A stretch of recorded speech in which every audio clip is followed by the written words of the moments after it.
दिल अमीर था और मुकद्दर गरीब था। अच्छे थे हम मगर बुरा नसीब था। लाख कोशिश करके भी कुछ कर सके ना हम।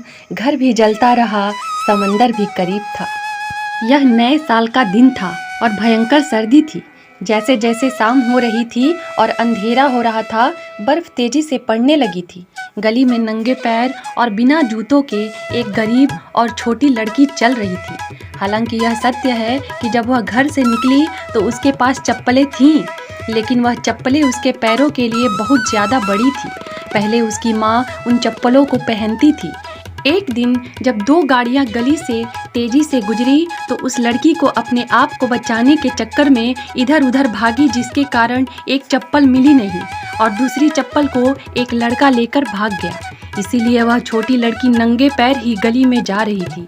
उसके पैर ठंड से लाल और नीले पड़ गए थे। एक पुरानी पोशाक जो उसने पहनी हुई थी उसमें माचिस की गठरी थी।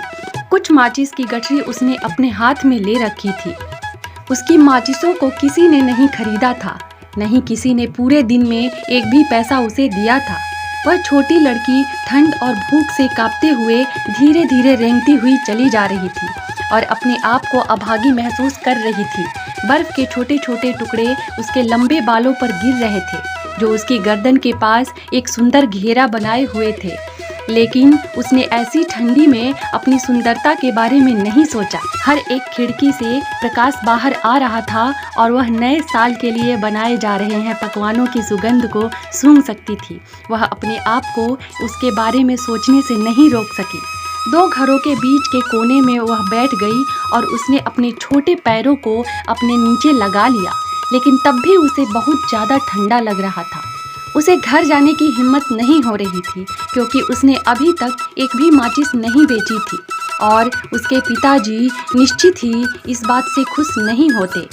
इसके अतिरिक्त घर पर भी बहुत ज़्यादा सर्दी थी और उनके घर पर केवल एक छत थी जो छेदों से भरी हुई थी। अब उसके छोटे छोटे हाथ सर्दी से लगभग जम गए थे। उसने सोचा कि शायद एक माचिस उसकी उंगलियों को गर्म कर सकती है यदि वह उसे जलाए। इसलिए उसने एक माचिस निकाली और उसे जलाया। उसे जलाते ही गर्म और चमकदार एक छोटी मोमबत्ती की तरह लौ निकली। उसने अपने हाथ उसके ऊपर रखे। यह लौ बहुत ही सुंदर लग रही थी और उस छोटी लड़की को लग रहा था कि वह एक बड़े आयरन स्टोव के आगे बैठी हुई है और उसमें से प्यारी सी आग जल रही है। वह बहुत अच्छे से चली और उस लड़की ने अपने पैरों को गर्म करने के लिए फैला लिया। वह बहुत आरामदायक महसूस कर रही थी, लेकिन तभी वह आग बुझ गई। स्टोव गायब हो गया। कुछ नहीं बचा सिवाय उसके हाथ में जली हुई तिल्ली के। दीवार के सहारे उसने दूसरी माचिस जलाई। यह चमकदार जली। जब दीवार पर यह प्रकाश पड़ रहा था तब उसने अचानक से एक कमरे में देखा। एक बार की तरह सफ़ेद कपड़ा मेज पर बिछा हुआ था, जिस पर चाइना की प्लेट्स लगी हुई थी और उस पर भुनी हुई बत्तख जिसको पकाया गया था उस पर रखी थी और उसमें से बहुत अच्छी सुगंध आ रही थी। और सबसे शानदार यह रहा कि वह बत्तख उस पकवान से निकलकर कूद पड़ी और छोटी लड़की की तरफ उछली। सब बत्तख के सीने में अब भी चाकू और फॉर्क लगे हुए थे, लेकिन नीली बत्ती बुझ गई और कुछ नहीं बचा सिवाय दीवार के। उसने दूसरी तीली जलाई। अब हर एक सुंदर क्रिसमस ट्री के नीचे थी। वह बहुत बड़ा था और उसको बहुत सुंदर तरीके से सजाया गया था। उसने इतना सुंदर क्रिसमस का पेड़ कभी नहीं देखा था। उसने अब तक सारे क्रिसमस के पेड़ केवल दुकानदारों के यहाँ कांच से ही देखे थे। उस पेड़ की हरी हरी डालियों पर हजारों मोमबत्तियाँ जल रही थी और छोटे छोटे पेंट की हुई आकृति जो उसने दुकान की खिड़कियों पर देखी थी उस पर लगी हुई थी। जैसे ही उस लड़की ने अपने हाथ उनकी तरफ बढ़ाए, तिल्ली बुझ गई, लेकिन फिर भी क्रिसमस के पेड़ पर लगी हुई लाइट तेजी से जल रही थी और आकाश में बहुत ऊंची थी। उसने एक लाइट को ऊपर से गिरते हुए देखा जो आग की एक लंबी निशानी बना रही थी। अब कोई मर गया है, वह बच्ची धीरे से अपनी दादी माँ के लिए बोली। वह व्यक्ति जो उसे सबसे ज़्यादा प्यार करता था और वह अब इस दुनिया में नहीं है। उसने कहा कि जब भी तारे गिरते हैं तो आत्मा स्वर्ग में जाती है। उसने दीवार के सहारे खड़े होकर दूसरी तीली जलाई।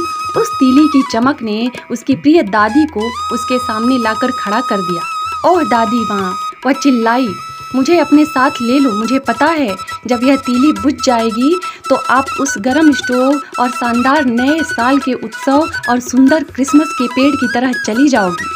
कहीं उसकी दादी माँ चली न जाएं, इसलिए उसने सारी माचिस दीवार के सहारे खड़ी होकर जला दी।